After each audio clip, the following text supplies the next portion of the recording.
উনি কেন কাঁদছে জানেন?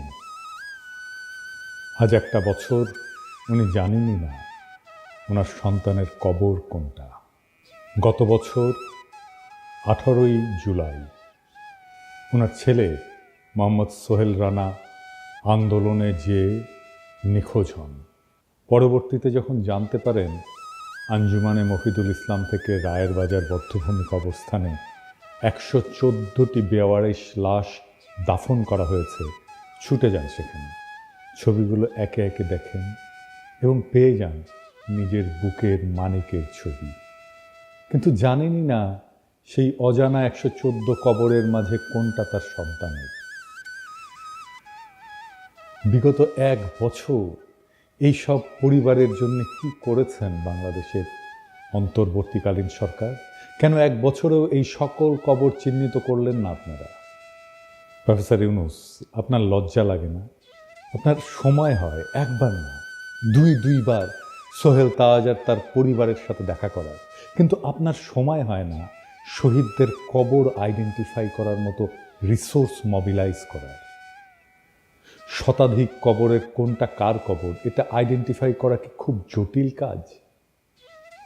তারপরেও এটা পারেন না আপনারা, অথচ পুরো রাষ্ট্রটাই তার সব রিসোর্স আপনাদের দিয়ে রাখা হয়েছে। এই মায়ের অভিশাপ আপনাদের উপরে পড়ুক, আপনাদের উপরে, আপনাদের অথর্ব উপদেষ্টা মণ্ডলীর উপরে খোদার লানত পড়ুক।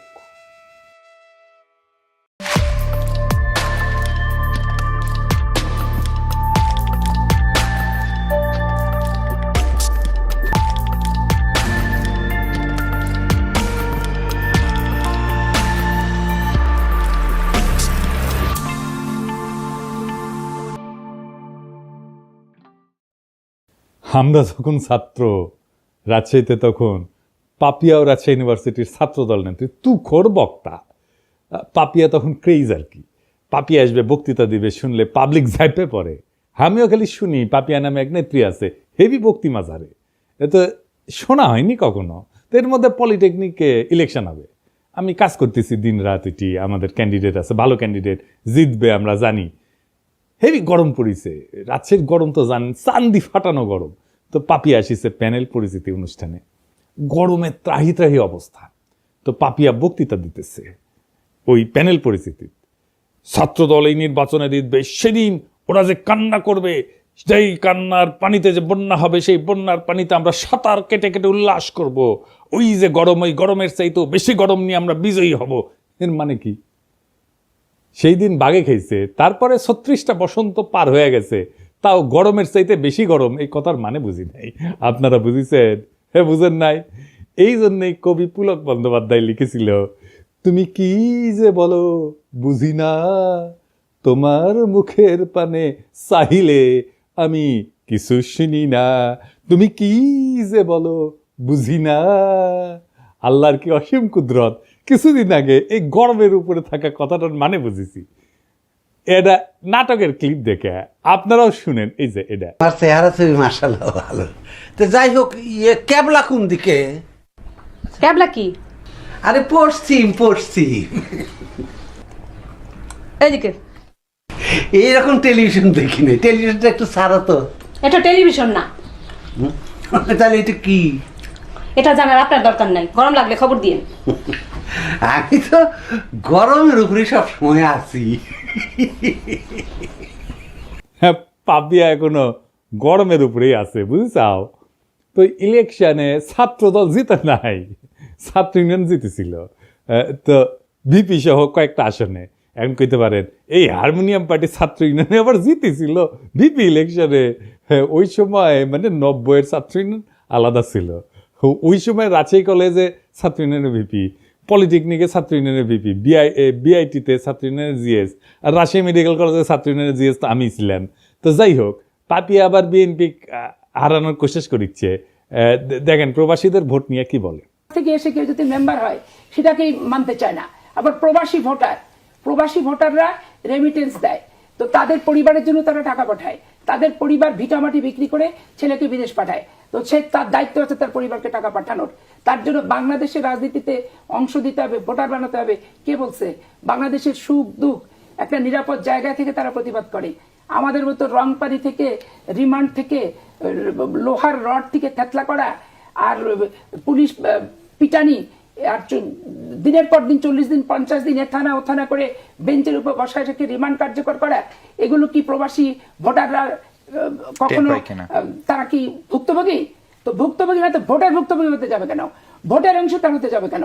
এগুলো মাঠ থেকে কি সুপারিশ আসে এটা আগে বুঝতে হবে। বিএনপির রিজভি ভাই কইছিলেন আওয়ামী লীগে কি একটা ভদ্রলোক নাই, কিন্তু রিজভি ভাই এরকম মূর্খ আর উন্মাদকে কেন দলে রাখিছেন? ও তো রাজনীতির কিছুই বুঝে না। ওর মাথাত কেউ ঢুকেছে প্রবাসীরা বিএনপি ভোট দিবে না, আর ওই সারিন্দা বাজানো শুরু করেছে প্রবাসীদের ভোটই দিবার দিবি না, যাতে যেন বিএনপি জিতে। হ্যাঁ, প্রবাসীরা জেল জুলুম সহ্য করে না, তাই ভোট দিবার পারবে না। হ্যাঁ, ওই এখনো গরমের মধ্যে আছে। আমাক কয় সকলে, দাদা ও কিছু কবেন না। কি আর কমু, ওর মাথার স্কুপ কুটি খুলে পড়েছে, ওটা খুঁজে দেয় না, না ওটা খুঁজে দেওয়া লাগবে, তাহলে ঠিক হয়ে যাবে সব। বেশি গরম পড়েছে বোধ হয়। তো এর মধ্যে হয়েছে কি, চট্টগ্রামের বাঁশখালী ওই এক এনসিপির সংগঠনকে মাইরে একেবারে ফাইটে ফেলিছে বিএনপি, যে দেখেন নাম। তো এনসিপির নাসির পাটোয়ারি ও আবার নাকি বারবি বারবি কয়, তোর বক্তব্যের জবাব সালাউদ্দিন দিছে ওই হাত তুলে, গায়ে হাত তুলে মাইরে পিঠে। আমরা কিছু কইছিলাম, আমার ওই জুতা মারিছিল না ওর লোকজন, মারিছে। এবার আমরা গেল মারবি কলে সালাউদ্দিনের লোকজন। শিবরাত্রির বডিগার্ডকে তো নিয়মিত তোষণ কইরা ওই ফজো পাগলা আর ওই যে ইন্ডিয়ান চ্যানেলে যে দেশবিরোধী বক্তব্য দেয় রুমিন পাড়ানা এবং প্রবাসীদের অপমান করে পাপিয়া, এই সমস্ত ঘটনায় আমরা এখন যদি ধরে পাপিয়াক বাম্বু দিই ক্যাঙ্কা হবে। এক নাসির পাটোয়ারি একটা রাজনৈতিক বক্তব্য দিছে, শুরু হয়ে গেল প্রকাশ্যে হামলা। চরমনাইকে সালাউদ্দিন সাহেব বলছে চরের দল, আর কয়েকটি দল সরোয়ার্দী উদ্যানে জনসভা করেছে, বলছে সংসদের নিম্ন কক্ষে অনুপাত চাই, উচ্চ কক্ষে অনুপাত চাই, অনুপাত ছাড়া নাকি বাংলাদেশে নির্বাচন হবে না। যারা এই কথা বলছে তারা একটা চরের দল। তারা কখনো একটি আসনও পায় নাই, একটা মেম্বার চেয়ারম্যানও হইতে পারে নাই। শেষ পর্যন্ত একটা সিটি কর্পোরেশনের নির্বাচনে আওয়ামী লীগের অধীনে নির্বাচনে গেছে, সেই নির্বাচন আমরা বর্জন করেছিলাম, সেখানে একটা দন্তম বা আরক শহীদ হয়ে গিয়েছে। যুদ্ধ ছাত্রদের মুতে ভাসিয়ে দিতে চাইছিল। এগুলো কি? এই কথা বললে একেবারে একেবারে স্যাট করে উঠলে হবে। 16 বছর চৌদনের উপরে থেকে সালাউদ্দিনের মতো নেতারা ছাড়া হয়ে গেছিল। কক্সবাজারের নাকে খদ দিয়া বদিয়ার বাইটটা জাফরের ভয়ে রাজনীতি করিছে, ওগুলো জানি না আমরা। আর আজ জুলাইয়ের এক তরুণের রাজনৈতিক বক্তব্যের জবাব দিচ্ছে গায়ে হাত তুলিয়া, গাড়ি বাওয়ারে হামলা কইরা, পথসভার মঞ্চ ভেঙে দিয়া। এই বিএনপি বড় বড় নেতারা খুব হুঙ্কার দেয়, কিন্তু শহীদ সালাউদ্দিন কাদের চৌধুরী ফাঁসির পরে সারা দেশে একদিন হরতাল দিতে পারে নাই। চট্টগ্রামে আধা বেলা হরতাল ডেকে দায়িত্ব সারিছিল, এখন এদের র্যাডম বেড়েছে, আর্কিউলিস হয়ে গেছে। এইসবের পরিণতিকালে খুবই খারাপ হবি। রাজনৈতিক প্রতিপক্ষকে ডিল করা শিখেন, যাদের দয়া পলিটিক্যালে সাহস ফিরে পেয়েছেন তাদের কটু কথার সমালোচনা সহ্য করা শিখেন। জুলাই একটা বড় দল, আওয়ামী লীগ আপনাদের চাইতে বড় দল ছিল, ওর দিছে বাচ্চারা, দিল্লি পাঠে দিছে। এমন আর একটা পরিস্থিতি তৈরি করেন না আপনাদের কলে যাওয়ার জায়গা নাই। বড় দলের অভিভাবক সুলভ আচরণ হবে, দয়া এবং ভালোবাসা দিয়া। আপনারা নিজেদেরকে রাজনৈতিক প্রতিপক্ষ ভাবেন, মাথায় যদি নিজেদের বয়স্ক মুরব্বী আর তাদের বাচ্চা পাবেন, তাহলে ভাই আপনারা রাজনীতি করতে পারবেন না। আবার বিএনপি লেসপেন্সার গুলা করছে কি যে ছেলেটা নাকি লিক করতো, অথচ হয়েছে জুলাই বিপ্লবের সক্রিয় অংশগ্রহণকারী এবং আহত যোদ্ধা। গত জুলাই সে মাথা এবং পায়ে ছলরা গুলি খাইছিল এবং আহত হওয়ার পরে এই ব্যাপারটা সরকার কিন্তু যাচাই করছে, লাইভ এসে জুলাই যোদ্ধা কার্ড দেখাইছে, যে দেখেন। ইতিমধ্যে একটা খবর আমরা পেলাম যে বাঁশখালী, চট্টগ্রামের বাঁশখালীতে আমাদের একজন সংগঠক এবং আমাদের নেতা একই সাথে গত জুলাই সে আহত, গুলিবিদ্ধ, তার পায়ে এবং মাথায় ছড়া গুলি সেটা সেই মানে আহত সে, এবং সে এনলিস্টেড আহত, যেটা মানে সরকার কর্তৃক যেটা জুলাই যোদ্ধা কার্ড দেওয়া হয় আর কি আহতদের জন্য। এরপরেও যদি তাকে মারা জায়েজ করার জন্য লিগার বানাইতে চান, তাহলে আর কিছু বলার নাই। হ্যাঁ, আওয়ামী লীগের সাথে যে আচরণ করেছিলাম আমরা আপনাদের সাথে সেটা শুরু করব, এবং এটা করলে আপনাদের চটি বাটি গোল হয়ে যাবে, কয়ে দিলাম আগে থেকেই। আবার দেখেন বিএনপির এক যুব নেতা স্লোগান দিচ্ছে, তুমি কে আমি কে বাঙালি বাঙালি। শুনুন। তুমি কে আমি কে,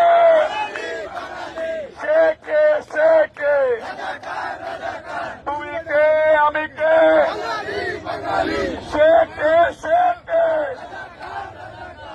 বিএনপির আদর্শ হইতেছে বাংলাদেশি জাতীয়তাবাদ। বাঙালি জাতীয়তাবাদকে পরাজিত করে বাংলাদেশি জাতীয়তাবাদের প্রবক্তা ছিলেন শহীদ জিয়া, এবং এটা শহীদ জিয়ার অরিজিনাল আইডিয়া, কেউ কয়া দেয়নি। শহীদ জিয়ার রাজনীতিকে এরা কব্বর দিয়ে দিল, এরা বিএনপিকে আওয়ামী লীগ বানায় ফেলতেছে।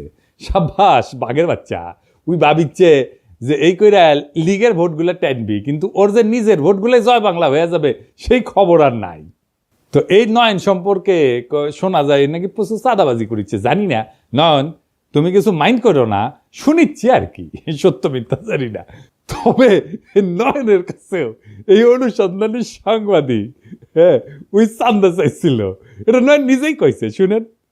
উনি তো সেনাবাহিনীর মানে বহিষ্কৃত কর্মকর্তা, উনি সেনাবাহিনীতে চুরি করেছে, উনি মাদক এডিক্টেড, যে কারণে ওনার চাকরি চলে গিয়েছে। উনি তো আমার কাছে চাঁদা চাইছে, আমার কাছে লোক পাঠাইছে চাঁদার জন্য। ভাই নয়ন তুমি অনেক গুরু মানো, তুমি অনেক গুরু মানো, তোমার কয় চান্দা, তোমার কাছে যদি চান্দা চায় তাহলে কি অবস্থা চিন্তা করো। যাই হোক, গতকাল জামাত মহাসমাবেশ করেছে, তো এই সমাবেশের তাৎপর্য কি, মেলাজন মেলা হিসাবপত্র দিচ্ছে। আমি হিসাব নিয়ে পরে আসিছি, পরে একটা এপিসোড করবো নি যদি টাইম পাই। আসেন এমনি সমাবেশের তাৎপর্যটা বুঝে দেখি। তো ওই গতকালকে ওই যে বাঙালি জাতীয়তাবাদ এবং জয় বাংলার লোকেরা, এদের কিন্তু গভীর বেদনার দিন ছিল। তারা মুখে কিছু কয় নাই, কিন্তু আমি জানি তাদের হৃদয়ের ভিতরটা থমথম করেছিল। এবং অনেকের জন্যেই যারা 1971-কে মুক্তিযুদ্ধকে এখনো অন করে, তাদের জন্য একটু অস্বস্তিকর দিনটা। কেন জানেন? যে ঢাকার রেসকোর্স, ওইখানে জামাতে ইসলামী সভা করছে, যেখানে 7ই মার্চে শেখ মুজিব সোহরাওয়ার্দীর বডিগার্ড ভাষণ দিছিল, ওইটা কিন্তু তাহলে একটা নিছক সমাবেশ থাকে না, এইটা একটা রূপক অর্থে পুনর্দখল হয়ে যায়, নীরব পুনর্দখল, সাইলেন্ট রিক্লেমেশন হয়ে যায় জামাতের পক্ষ থেকে। তো সেই 7ই মার্চে যে শেখ মুজিব ওইখানে ভাষণ দিছিল, ওই দিন শেখ মুজিব কেবল একজন নেতা ছিল না, সে ছিল একটা জনরায়ের প্রতীক। বাঙালি মুসলমান নিজেদের প্রয়োজনে ভোট দিয়া তারে মুজিব বানাইছিল, নেতা বানাইছিল। এভাবেই কিন্তু নেতা বানায়, নেতা তৈরি হয় না, নেতা বানায়, জনগণ বানায়। যদি মৌলানা ভাসানী 70-এর নির্বাচনে অংশ নিতেন তাহলে ইতিহাস হয়তো অন্যরকম হইতো, মুজিবের জায়গায় রেসকোর্সে দাঁড়াইতেন ভাসানী। তার মানে রেসকোর্স ময়দানের প্রতিটি জমায়েত, প্রত্যেকটা উচ্চারিত শব্দ 71 সালের এক নীরব হিসাব, 71 সালের একটা হিসাব নিকাশকে কিন্তু ছুঁয়ে যায়। এই জায়গাটা কেবল জয় বাংলার না, বরং বাংলাদেশি আত্মপরিচয়েরও প্রতীক। কিন্তু 1976 সালে 7ই মার্চে ওইখানে জামায়াতের সমর্থকরা পাকিস্তান জিন্দাবাদ স্লোগান দিয়েছিল, কনফেডারেশনের দাবি তুলেছিল। তখনও কিন্তু জামাত আনুষ্ঠানিকভাবে দল হিসেবে আত্মপ্রকাশ করেনি বাংলাদেশে। এই ঘটনার ভিতরে নিহিত আছে বাংলাদেশপন্থী নাগরিকের জন্য কিছুটা হলো বেদনার, এমনকি অপরাধবোধের কারণ কিন্তু আছে। কিন্তু কাকে দোষ দিবেন? এই আত্মধ্বংসী বাস্তবতার জন্য দায়ী শেখ মুজিব নিজে এবং তার কন্যা শেখ হাসিনা। কারণ তারা জনগণের ভোটের পরিবর্তে ভরসা করছে ইন্ডিয়ার উপরে, এবং কলকাতার চিন্তকদের ইন্টেলিজেন্সিয়ার মাধ্যমে বাঙালি জাতীয়তাবাদকে আমদানি করে আমাদের উপরে চেপে দিছে কলোনিয়াল তালুকদারির উত্তরাধিকার হিসাবে, যার ফলাফল বাংলাদেশের মুসলমানরা তাদের প্রত্যাখ্যান করছে। সত্যি কথা বলতে, যদি আওয়ামী লীগ 1975-এর পর গণতান্ত্রিক ধারায় ফিরে আসতো, আর কলকাতার ইন্টেলিজেন্সিয়ার পরামর্শে বাঙালি জাতীয়তাবাদ চাপাই না দিয়া বাংলাদেশি চেতনাকে বিশ্বাস করত, যদি তারা জিয়ার তুলনায় আরো গণতান্ত্রিক হওয়ার দিশা বেছে নিত, তাহলে আজ তাদের এমনভাবে উৎখাত হইতো না। তাই আজ যারা বাঙালি জাতীয়তাবাদের পতাকার নিচে বুক চাপড়ায় কাটতেছেন, তাদের অনেকেই শেখ হাসিনার ওই ভারত ঘেঁষা রাজনীতির বিরুদ্ধে আপত্তি করেন না, কিন্তু বরং নিজেদের ভিতরের ইসলাম বিদ্বেষ থেকে জামাতকে গালি দিছেন, জিন্নাকে গালি দিছেন, বাঙালি জাতীয়তাবাদকে ধর্ম বিদ্বেষের হাতিয়ার বানাইছিলেন। শুধু তাই না, হাসিনার নির্মম নির্যাতন, নিপীড়ন, গুম, খুন, হত্যাকাণ্ডে তারা নীরব সমর্থন দিচ্ছেন। বিদেশে লুটপাট করার টাকা ভাগাভাগিতেও তারা মুখ ফিরায় থাকেনি। এবং এরই ফলাফল হলো আজকের এই পরিণতি। আওয়ামী লীগের পতন আর জামাতের উত্থানের বাড়তি সুযোগ। তবে এই মিটিং আর একটা অভাবনীয় ঘটনা ঘটছে। কি সেটা? জামাতের আমির, আমার অত্যন্ত পছন্দের বড় ভাই, তিনি 2 বার বক্তৃতা দিতে গিয়ে কোলাপস করে পড়ে গেছে। এইটা কি একটা রাজনৈতিক দলের নেতার জন্য কাম্য একটা বিষয়, কাম্য ঘটনা? এর ফলে কি জামাত আগাইলো না পিছাইলো? জামাতের কি দুর্নাম হবে? ওনার কি নেতৃত্বের সামর্থ্য নিয়ে প্রশ্ন উঠবে? না, এতে ওনার জনপ্রিয়তা বাড়বে। হিসাব করে দেখেন কারণটা কি? এতে একটা আবেগের সংহতি তৈরি হয়। নেতা যদি হঠাৎ অসুস্থ হয়ে পড়ে, জনগণ তাকে রক্ত মাংসের মানুষ হিসেবে দেখতে শুরু করে এবং একটা সহানুভূতির ঢেউ তৈরি হয়। মানুষ মনে করেন তো দেশের জন্য এরকম করছেন, এই অনুভূতি কাজ করে। এইভাবে কোলাপস করলে তাকে একজন ত্যাগী যোদ্ধা হিসেবে তুলে ধরে। দেখো দেখো দেশের জন্য কতটা কষ্ট করতেছেন, এই বার্তা ছড়ায় পড়ে। পলিটিক্সে সবাই কথা বলে, কিন্তু সবাই কথা বলার মতো থাকে না। আর যখন কেউ কথা বলার মাঝখানে হঠাৎ এইভাবে নিঃশ্বাস হারায় ফেলেন, তখন মঞ্চ কেঁপে ওঠে। একটা শরীরের পতনে তখনই শুরু হয় এক নতুন ধরনের রাজনীতি। না, আমরা বীরত্বের কথা বলতেছি না, বলতেছি ভাঙনের মধ্যে দিয়ে উত্থানের কথা। যখন নেতা কোলাপস করেন, তখন তিনি কেবল মাটিতে পড়েন না, তিনি পড়ে যান মানুষের হৃদয়ের গভীরে।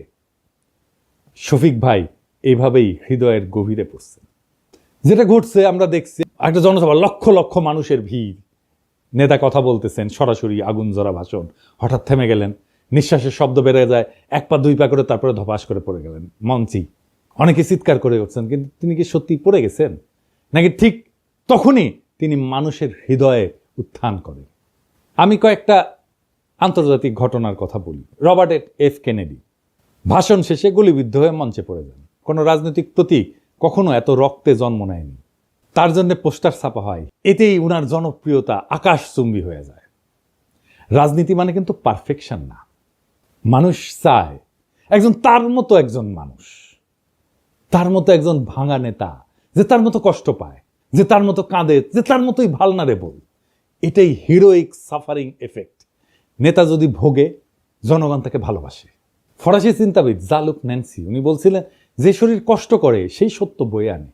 আর জর্জিও আগাম্বেন, উনি বলছিলেন, the moment the sovereign body collapses, the political soul rises. তাহলে প্রশ্ন দাঁড়ায়, নেতা যখন পড়ে যায় তখন কি উঠে আসে? উঠে আসে ক্ষমতার নতুন ভাষা। ভাঙন থেকে উঠে আসে এক নতুন প্রতীক, যেখানে নেতা আর কেবল মানুষ না, তিনি হয়ে ওঠেন সিনেমার মতো সাহসের স্থাপত্য, বীরত্বের প্রতীক, আস্থার জায়গা, ভরসার জায়গা, এবং মানুষ কানেক্ট করতে পারে তার সাথে। নেতৃত্ব সবসময় ভাষণের মধ্যে থাকে না, এইভাবে পতনের মধ্যেও থাকে। তাই এটা সিম্বলিক ব্রেকডাউন। ফরাসি দার্শনিক রোলা বার্ট বলছিলেন যে মৃত্যুর কাছাকাছি যাওয়ার প্রত্যেকটা মুহূর্তই একটা রাজনৈতিক পুনর্জন্মের আভাস দেয়। নেতা যখন কোলাপস করে, তখন মানুষ বোঝে এই লোক নিজের চেয়েও বড় কিছুতে বিশ্বাস করে।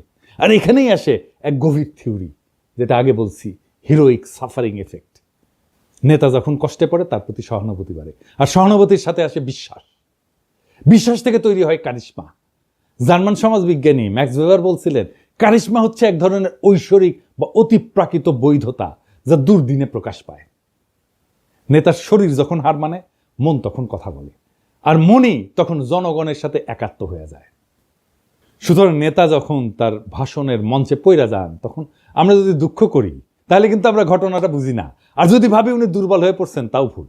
কারণ নেতা আসলে তখনই সবচেয়ে শক্তিশালী হয়ে ওঠেন, তখন তার শরীর চিত হয়ে পড়ে থাকে আর জনগণের মন তার দিকে ঝুঁকে পড়ে। রাজনীতি কেবল শব্দের খেলা না, এটা কখনো কখনো শরীর ভাঙার বিনিময়ে মন জয়ের কাহিনী। শফিক ভাই মানুষের মন জয় করে ফেলছেন। উনি মন জয় করার মতোই মানুষ, একজন অত্যন্ত উঁচু মনের মানুষ, একজন অত্যন্ত ক্যাপাবল লিডার। শফিক ভাই দ্রুত আরোগ্য লাভ করেন, আবার রাজনীতির মঞ্চে ফিরে আসেন। আমাদের অনেক কাজ করতে হবে একসাথে, সেই কাজে শফিক ভাইকে দরকার, শফিক ভাইয়ের মতো নেতা দরকার, শফিক ভাইয়ের মতো মুরব্বী দরকার। আমরা চাই আমাদের নেতা আমাদের মতোই হোক, আমাদের মতোই রক্ত মাংসের মানুষ হোক, আমাদের মতোই দুঃখ পাক, আমাদের মতোই কষ্ট পাক, আমাদের মতোই কান্না করুক, আমাদের মতোই ভালনারেবল হোক। আমাদের রাজনীতিতে সেই রকম নেতা সবাই হয়ে ওঠেন। আমরা সেই কামনা করলাম, সেই নেতারাই আগামীর বাংলাদেশ নির্মাণ করতে পারবে। সেই দিনের অপেক্ষায় আমরা থাকলাম।